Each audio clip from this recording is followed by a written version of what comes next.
O'zbek fuqarolari uchun yana bir yomon xabar e'lon qilindi. Assalomu alaykum, hurmatli tomoshabin. Kanalimizga xush kelibsiz. Videoroliklarimiz ostida bir dona like hamda podpisatsiya tugmachasini bosib qo'yishni yodingizdan chiqarmang. O'zbek fuqarolarining boshiga yana qora kun elashdi. 6 dekabr kuni Buxoro viloyati Kogon tumanida tog' sanoati korxonalari uchun portlovchi moddalarni ishlab chiqarish sexida portlash sodir bo'ldi hamda oqibatda 4 kishi halok bo'ldi. Bu haqda Favqulodda vaziyatlar vazirligi xabar berdi.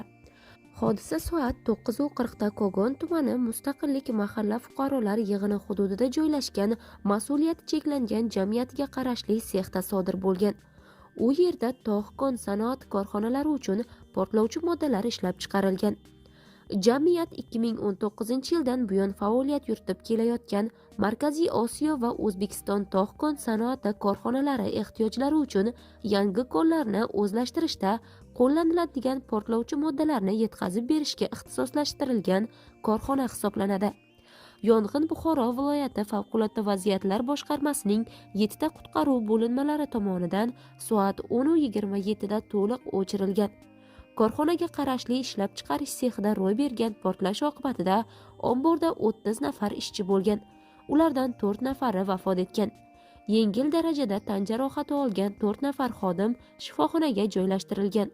Ularning 2 nafariga ambulator tibbiy yordam ko'rsatilib, uyiga ruxsat berilgan. Bildirilishicha, hozirda yong'in sodir bo'lgan hudud to'liq nazoratga olinib, uning oqibatlarini bartaraf etish ishlari amalga oshirilmoqda.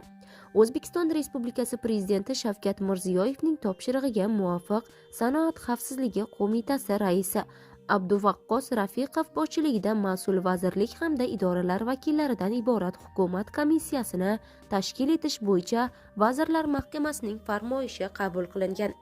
Hukumat komissiyasiga jabrlanganlarga zarur yordam ko'rsatish, portlash oqibatlarini bartaraf qilish, ushbu baxtsiz hodisaning kelib chiqish sabablarini aniqlash hamda kelgusida bu kabi noxush holatlarni oldini olish choralarini ko'rish vazifasi yuklatilgan.